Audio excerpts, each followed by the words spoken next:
আজকের বলবো বায়ুর চাপ বলয়। এই বায়ুর চাপ বলয় প্রশ্নের প্রশ্নটা পরীক্ষায় তোমাদের টোটালটা একসঙ্গে না আসলেও দুটো ভাগে কিন্তু পরীক্ষায় প্রশ্নটা আসে, শুধু আসে না, খুব বেশি আসে। তো সেই জন্য আজকে তোমাদের এই প্রশ্নটা আলোচনা করা। তাহলে বায়ুর চাপ বলয় প্রশ্নটা পড়ার আগে আগে আমাকে জানতে হবে বায়ুর চাপ বলয়ের সংজ্ঞাটা কি। বায়ুর চাপ বলয়ের সংজ্ঞা কি না, ভূপৃষ্ঠের কোথাও কোথাও প্রায় সারা বছর উচ্চচাপ ও নিম্নচাপ বিরাজমান করছে, পূর্ব থেকে পশ্চিমে গোলীয় পৃথিবীকে বেষ্টন করে আছে। ভূপৃষ্ঠের কোথাও কোথাও প্রায় সারা বছর উচ্চচাপ ও নিম্নচাপ গোলীয় পৃথিবীকে বেষ্টন করে আছে পূর্ব দিক থেকে পশ্চিম দিকে। একেই আমরা বলছি বায়ুর চাপ বলয়। বায়ুর চাপ বলয়ের সংখ্যা কয়টি? 7টি। যেটা শর্ট কোশ্চেনে আসে যে উচ্চ চাপ বলয়ের সংখ্যা কয়টি, নিম্ন চাপ বলয়ের সংখ্যা কয়টি। উচ্চ মানে কি? বেশি। তাহলে 7-এর মধ্যে যদি আমি ভাগ করি তাহলে 4+3, 4+3 এটা আমাকে মনে রাখতেই হবে যে 4+3 হচ্ছে 7। তাহলে উচ্চ চাপ 4, উচ্চ মানে কি? বেশি, আর এখানে 4ও হচ্ছে বেশি। তাহলে উচ্চ চাপ বলয়ের সংখ্যা কয়টি আমাদের? 4টি। নিম্ন চাপ বলয়ের সংখ্যা কয়টি? 3টি। খুব সহজেই মনে থেকে যাবে, যাদের মনে থাকবে না তাদের জন্যই এটা বললাম। এইবারে মোট 7টা চাপ বলয়ের নাম আগে আমরা জানি, তারপরে কোনটা কোনটা উচ্চচাপ, কোনটা কোনটা নিম্নচাপ মিলছে কিনা দেখে নেব। 1. নিরক্ষীয় নিম্নচাপ বলয়। 2. কর্কটীয় উচ্চচাপ বলয়। 3. মকরীয় উচ্চচাপ বলয়। 4. সুমেরু বৃত্ত প্রদেশীয় নিম্নচাপ বলয়। 5. কুমেরু বৃত্ত প্রদেশীয় নিম্নচাপ বলয়। 6. সুমেরু উচ্চচাপ। 7. কুমেরু উচ্চচাপ। তাহলে নিম্নচাপ দেখো 1, 2, 3, উচ্চচাপ 1, 2, 3, 4। এটা মিলছে কিনা দেখো। তাহলে 4 আর 3 মিলছে। এইবারে আমাদের যেটা বলছিলাম যে পরীক্ষায় প্রশ্ন আসে, এইটা পরীক্ষায় টোটালটা 7টা আসে না, কারণ 7টা পরীক্ষায় যদি আসে তুমি যদি চিত্র সহ যদি লিখতে যাও তোমার 2 থেকে 3 পেজ হয়ে যাবে। তো এই জন্য এটা পরীক্ষায় আসে সব থেকে যেটা বেশি আসে সেটা হচ্ছে নিরক্ষীয় নিম্নচাপ বলয় ও মেরুদেশীয় উচ্চচাপ বলয় সম্পর্কে আলোচনা করো। এই দুটো প্রশ্নই আসে পরীক্ষায়, একসঙ্গে আসে 5-এর। তাহলে এবারে উত্তরটা আলোচনা করি। নিরক্ষীয় নিম্নচাপ বলয়, তাহলে একই রকম ভাবে কি বলবো না, পৃথিবীর প্রায় মাঝ বরাবর যেটা নিরক্ষীয় রেখা, নিরক্ষ রেখা, যে 0 ডিগ্রি থেকে পৃথিবীর প্রায় মাঝ বরাবর পূর্ব থেকে পশ্চিমে যে রেখা বেষ্টন করে আছে, এখানে শুধু 0 হবে না, এখানে হবে 0 ডিগ্রি থেকে 5 ডিগ্রি। 0 ডিগ্রি থেকে 5 ডিগ্রি উভয় গোলার্ধে পূর্ব থেকে পশ্চিম দিকে যে রেখাটা বেষ্টন করেছে বা যে চাপ বলয় রয়েছে তাকে আমরা বলছি নিরক্ষীয় চাপ বলয়। তাহলে কর্কটীয় আর মকরীয় উচ্চচাপ বলয় কাকে বলছি? একই রকম ভাবে কর্কট ক্রান্তি ও মকর ক্রান্তি রেখা 23.5 ডিগ্রির উভয় গোলার্ধে এখানটায় হবে 25 ডিগ্রি থেকে 35 ডিগ্রি উত্তর ও দক্ষিণ গোলার্ধে যে চাপ বলয় রয়েছে তাকে আমরা বলছি কর্কটীয় ও মকরীয় উচ্চচাপ বলয়। কারণ কর্কট ক্রান্তি রেখা আর মকর ক্রান্তি রেখা আমার রয়েছে কত? 23.5 ডিগ্রি উত্তর আর দক্ষিণ। যারা সেটা ভালোভাবে দেখেছো তারা এটা সহজেই বুঝতে পারবে। এই জন্য তার আগের ভিডিওতে কিন্তু আমি সেই বিশেষ বিশেষ অক্ষরেখা সম্পর্কে আলোচনা করেছি। তারপরে বলছে দেখো সুমেরু বৃত্ত প্রদেশীয় নিম্নচাপ আর কুমেরু বৃত্ত প্রদেশীয় নিম্নচাপ। সুমেরু বৃত্ত প্রদেশীয় আর কুমেরু বৃত্ত প্রদেশীয় আমাদের অবস্থান করছে 66.5 ডিগ্রি উভয় গোলার্ধ। তাহলে এখানটায় হবে কি, পূর্ব থেকে পশ্চিমে যে চাপ বলয়গুলি বিস্তৃত করে রয়েছে 60 ডিগ্রি থেকে 70 ডিগ্রি উভয় গোলার্ধে তাকে আমরা বলছি সুমেরু ও কুমেরু বৃত্ত প্রদেশীয় নিম্নচাপ বলয়।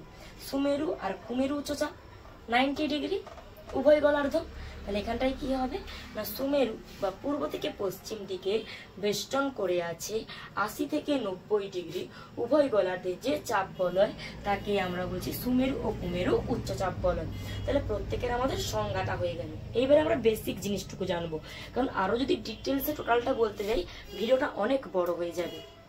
এইবারে দেখো শুধু বলি যে নিম্নচাপ কোথায় হচ্ছে, উচ্চচাপ কোথায় হচ্ছে, তাহলে তো এই বিষয়টা জানতে পেরে যাব যে নিম্নচাপ হলে কি কি থাকছে, উচ্চচাপ হলে আমার কি কি থাকছে।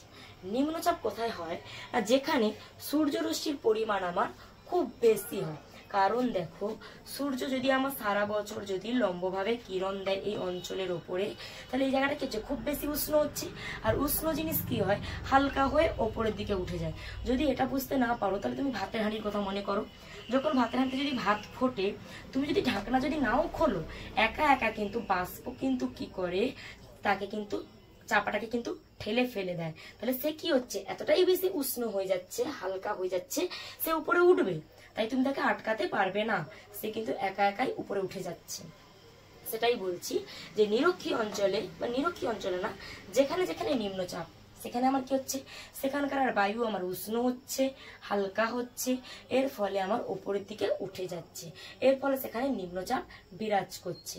তাহলে তুমি বলবে যে ম্যাম, যদি এই অঞ্চলে যদি আমার বায়ু যদি ওপরের দিকে, মানে ওপরের দিকে যদি উঠে যায়, তাহলে এই অঞ্চলে কি বায়ু নেই? আমরা কিন্তু ক্লাস 7-এ জেনেছি যে কোনো অঞ্চলে বায়ু কিন্তু শূন্য অবস্থায় থাকে না। তাহলে এখানটায় কোন বায়ু প্রবেশ করবে? উচ্চচাপযুক্ত অঞ্চলের বায়ু প্রবেশ করবে, যেটা দেখো আমি তোমাদের তীর চিহ্ন দিয়ে দেখিয়ে দিয়েছি। আর এটা মনে রাখবে, চিত্রের ক্ষেত্রে সবসময় তীর চিহ্ন হবে উচ্চচাপযুক্ত অঞ্চল থেকে নিম্নচাপযুক্ত অঞ্চলের দিকে, উচ্চচাপযুক্ত অঞ্চল থেকে নিম্নচাপযুক্ত অঞ্চলের দিকে। কারণ তোমরা পুরো নাম টামগুলো লিখে ফেললেও, মান টান লিখে ফেললেও কিন্তু তোমাদের ভুল হবে হচ্ছে এই তীর চিহ্নটা। তো এটা মনে রাখতে হবে, উচ্চচাপযুক্ত অঞ্চল থেকে নিম্নচাপযুক্ত অঞ্চলের দিকে তীর চিহ্নটা আমার হবে, কারণ বায়ু আমার উচ্চচাপযুক্ত অঞ্চল থেকে নিম্নচাপযুক্ত অঞ্চলের দিকে প্রবাহিত হচ্ছে। এটা গেল আমার নিম্নচাপ। উচ্চচাপ, যেখানে সূর্যরশ্মি সেভাবে পৌঁছায় না বললেই চলে, এর ফলে সেখানকার আর বায়ু আমার কি হয়, শীতল। আর নিম্নচাপযুক্ত অঞ্চলের বায়ু আমার কি হয়েছিল, হালকা বা উষ্ণ। শীতল যেহেতু, এটা হচ্ছে আমার উষ্ণ, এটা হচ্ছে আমার কি, এটা হচ্ছে আমার শীতল, এটা হচ্ছে হালকা, এটা ভারী। এর ফলে এখানটায় আমার উচ্চচাপ বিরাজমান করে। তাহলে তোমাদের প্রশ্ন এখানটায় হওয়া উচিত যে ম্যাম ঠিক আছে, নিরক্ষীয় অঞ্চলে সূর্যরশ্মি আমার সারা বছর লম্বভাবে কিরণ দিচ্ছে, এর ফলে এখানটায় নিম্নচাপ, এটা মেনে নিলাম। তারপরে উচ্চচাপ রয়েছে, এই দুটো অঞ্চলে আমার সূর্যরশ্মি সেভাবে পৌঁছয় না, তাই এখানটায় উচ্চচাপ। কিন্তু ম্যাম, যদি আমার এখানে উচ্চচাপ না পৌঁছায় বা সূর্যরশ্মি যদি না পৌঁছায়, এর ফলে যদি আমার এই দুটো অঞ্চল যদি উচ্চচাপ হয়, তাহলে আমার এর পরের দুটো অঞ্চলে কি বায়ু সূর্যরশ্মি কি সেভাবে পৌঁছাবে? তাহলে এই দুটো অঞ্চল ম্যাম কি করে নিম্নচাপ হচ্ছে? এই প্রশ্নটাকে তোমাদের হওয়া উচিত, কিন্তু এই প্রশ্নটা কখনোই আসে না। এখানটায় কেন নিম্নচাপ রয়েছে তার পরের কথাটা আমি বলি, যে তাহলে দেখো এখানে তো সূর্যরশ্মি আমার আরোই পৌঁছচ্ছে না, তাই না? এর জন্য এই দুটো অঞ্চলে বা দুই মেরু অঞ্চলে আমার কি হচ্ছে, উচ্চচাপ। কিন্তু এই দুটো মেরু অঞ্চলে সূর্যরশ্মি আমার যে পরিমাণ আসছে, তার থেকে তো আমার এই দুটো অঞ্চলে তো একটু হলেও বেশি আসছে। এই মেরু অঞ্চলের থেকে, দুই মেরু অঞ্চলের থেকে দুই বৃত্ত প্রদেশীয় মেরু অঞ্চলে সূর্যরশ্মি একটু হলেও বেশি আসছে, এর ফলেই কিন্তু এটিকে আমরা নিম্নচাপ বলয় বলছি। বোঝা গেল জিনিসটা? আশা করছি আমি তোমাদের ক্লিয়ার করতে পেরেছি যে বায়ুর চাপ বলয়ের সংজ্ঞা। বায়ুর চাপ বলয়ের সংখ্যা হচ্ছে 7টি, 4টি উচ্চচাপ, 3টি নিম্নচাপ। সংজ্ঞা না, এটির মান নিরক্ষরেখার 0 ডিগ্রি উভয় গোলার্ধে 0 ডিগ্রি থেকে 5 ডিগ্রি পূর্ব ও পশ্চিমে উভয় অক্ষাংশের মধ্যে এই চাপ বলয় লক্ষ্য করা যায়। কর্কটীয় ও মকরীয় 25 ডিগ্রি থেকে 35 ডিগ্রি উভয় গোলার্ধে এই বায়ুর চাপ বলয় লক্ষ্য করা যায়। এটি হচ্ছে তারপরে 60 ডিগ্রি থেকে 70 ডিগ্রি উভয় গোলার্ধে সুমেরু বৃত্ত প্রদেশীয় ও কুমেরু বৃত্ত প্রদেশীয় নিম্নচাপ বলয় লক্ষ্য করা যায়। 80 ডিগ্রি থেকে 90 ডিগ্রি অক্ষাংশের মধ্যে আমার দুই মেরু অঞ্চল লক্ষ্য বা দুই মেরু অঞ্চল উচ্চচাপ বলয় লক্ষ্য করা যায়। এটা গেল সংজ্ঞা। নিম্নচাপ, যেখানে নিম্নচাপ হচ্ছে সেখানটায় আমার বায়ু উষ্ণ হচ্ছে, হালকা হচ্ছে, ওপরের দিকে উঠে যাচ্ছে, এর ফলে সেখানে নিম্নচাপ বিরাজ করছে।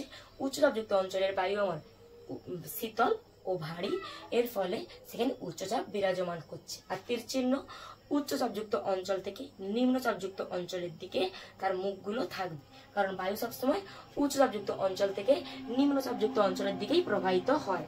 এইবারে এখান থেকে যে দুটো প্রশ্ন আসে, এক, নিরক্ষীয় নিম্নচাপ বলয়ে ITCZ ডোলড্রাম বা নিরক্ষীয় শান্ত বলয়। কর্কটীয় আর মকরীয় থেকে আসে অশ্ব অক্ষাংশ। আগে বলে দিই, ITCZ যেহেতু আগে লেখা রয়েছে তো ITCZ আগে বলি। ITCZ এর পুরো নাম হচ্ছে ইন্টার ট্রপিক্যাল কনভার্জেন্স জোন। এই আইটিসি যেটা কথা থাকছে নিরক্ষরেখার দুই পাশে, অর্থাৎ উত্তর পূর্ব আয়ন বায়ু ও দক্ষিণ পূর্ব আয়ন বায়ু এখানে বায়ুকে ব্যাঘাত ঘটায়। এর ফলে এখানটায় আইটিসি যেটা বা আন্তঃক্রান্তীয় অভিসরণ অঞ্চল বলা হয় এইটুকু জায়গাকে, এই যে এইটুকু জায়গাকে। এরপরে বলছে দেখো ডোলড্রাম বা নিরক্ষীয় শান্ত বলয়।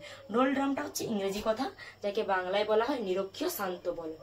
আগেকার দিনে যখন নাবিকেরা যখন পালতোলা জাহাজ নিয়ে যখন এই অঞ্চল দিয়ে যেত, তখন এখানে এসে জাহাজগুলো গতিশূন্য হয়ে পড়তো বা গতিহীন হয়ে পড়তো, বা সেভাবে চলতে পারতো না নৌকোগুলো বললেই চলে।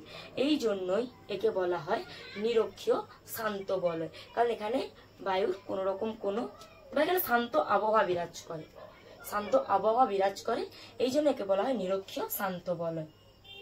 কর্কটীয় ও মকরীয় উচ্চচাপ বলয়কে আমরা বলছি অশ্ব অক্ষাংশ। অশ্ব, অশ্ব কথাটির অর্থ কি? অশ্ব, অশ্ব কথাটির অর্থ কি বলো? অশ্ব কথাটির অর্থ হচ্ছে ঘোড়া। তাহলে আমরা এটা দ্বারা কি বুঝতে পারছি, যে যখন এই অক্ষাংশ বরাবর নাবিকেরা পালতোলা জাহাজ নিয়ে যখন ঘোড়া নিয়ে যেত, তখন এখানে কি হতো, বায়ু তো শূন্য অবস্থা থাকতো, গতিহীন হয়ে পড়তো। এর ফলে সেই পালতোলা জাহাজের কিন্তু দাঁড় দিয়ে কিন্তু আর নাবিকেরা কিন্তু চালিয়ে নিয়ে যেতে পারতো না। এইবারে যখন নিয়ে যেতে পারছে না, তখন সেখানে কি হচ্ছে, দিন সংখ্যার পরিমাণটাও বেশি লাগছে। ধরে নাও আমি একটা স্থান থেকে একটা স্থানে যাব ঠিক করেছি, আমি জানি এখান থেকে আমার এখানে যেতে সময় লাগে আমার 5 দিন, কিন্তু যদি আমি মাঝপথে যদি আমার গাড়ি খারাপ হয়ে যায়, তাহলে সেটা সংখ্যা আমার কত হবে, 10 দিন হবে। তাহলে আমি যে খাবার নিয়ে গেছিলাম তার কি হবে, সংকট দেখা দেবে, অভাব দেখা দেবে। একই রকম ভাবে যখন এই দুটো অক্ষাংশের মধ্যে জাহাজগুলো যখন কি হলো গতিহীন হয়ে পড়তো, তখন ঘোড়াদের কি হতো, খাবারের অভাব দেখা যেত এবং ওই ভারী জাহাজ নিয়ে নাবিকেরা যেতে পারতো না। দুটো থেকেই বাঁচার জন্য কিছু ঘোড়াকে তারা কি করতো, সমুদ্রে ফেলে দিত। এর ফলে কি হতো, ঘোড়ার জলেরও অভাব মোচন হয়ে যেত, দূর হয়ে যেত, আর খুব সহজেই কিন্তু তারা পৌঁছে যেতে পারতো। একেই বলা হচ্ছে অশ্ব অক্ষাংশ। আজকের বিষয়বস্তু ছিল এইটুকুই। আশা করছি তোমরা বুঝতে পারছো। এখান থেকে তোমাদেরকে যে দুটো প্রশ্ন খুব ভালোভাবে পড়তে হবে আমি আগেই বলে দিয়েছি, সেটি হচ্ছে ফার্স্ট নিরক্ষীয় নিম্নচাপ বলয়, আর দুই হচ্ছে মেরুদেশীয় উচ্চচাপ বলয়। Thank you.